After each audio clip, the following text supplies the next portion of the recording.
An sa indang mga pangangaipo, apera pa ini kan mga tabang halik gobyerno nasyonal. Riza Mostar, ABS-CBN News.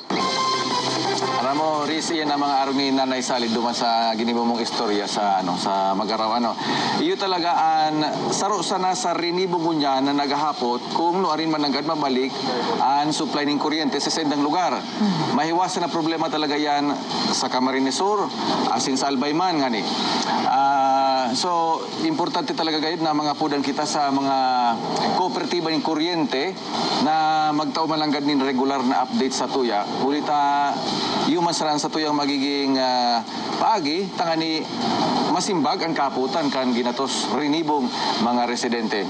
Araw mo di man sa nagbumuto-umuto baga kita na ininot itong mga establishmento di negosyo, itong kasentrohan.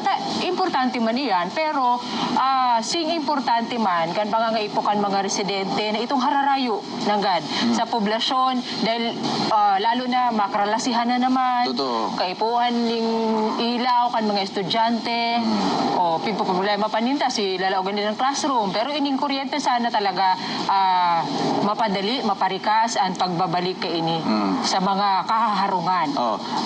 Masabutan nato niya to, may mga konsiderasyon talaga ang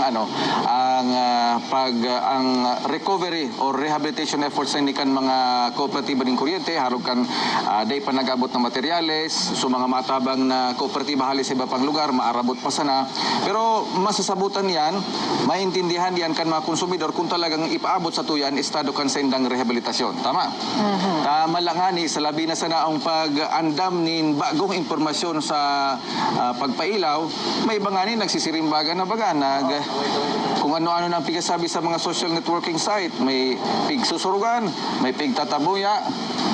Siguro mas maray itong specific ng GAD na maitaos. For example, sa sarong barangay, ini day pa napapailawon din huli ta ining may poste na kaipuan talagang ribayan. Dapat specific ko ta na maitaw ni da si rason kung ta day pa napapailawan tulos. Kaya siguro iyan dangugon taman an pinahayag mismo kan sa tuyang mga lider. Primeramente si Mayor Jong Bongat kan Siyudad Ninaga nagsabi na day na muna kaya ng mga epal-epal na yan. Kung may bitaran. Pero may mga rason man nga ni kung natatanyaon mismo ang ibang mga opisyal mismo sa pigasabing relief na gusto man mahiling talaga kung ano ang sitwasyon kan tao personalmente. Tama. Doon dito man talaga aram kung ano ang intensyon. Yung nga ni. Dahil sinda na lang kaya nang nakakaisip. Pero may mga iba man kasi talagang residente na nagmamawot na ining mga opisyal na mas maray na mahiling ang sitwasyon ninda personal. Pero itong intensyon kang politiko na sana pagyaon, pag-abot duman sa lugar, pakataoning mga duwang tulong bag, hali na. Pakatapos mabidyohan, hali na sila. Okay. So sana ba ko arog kayan? Sige yun mga ni, magsabi naman si Vice Presidente Robredo na igilid na muna ang politika. Okay, may koordinasyon sa mga hero. Okay, yan sana po. Ang mga bareta na naguno sa sumuyang urog na pinahiwas na pagpapatrol. Sa pagmalasakit sa kada saro, maihatulugod yato ang paglao. Mabalos, asin, marhay na banggi.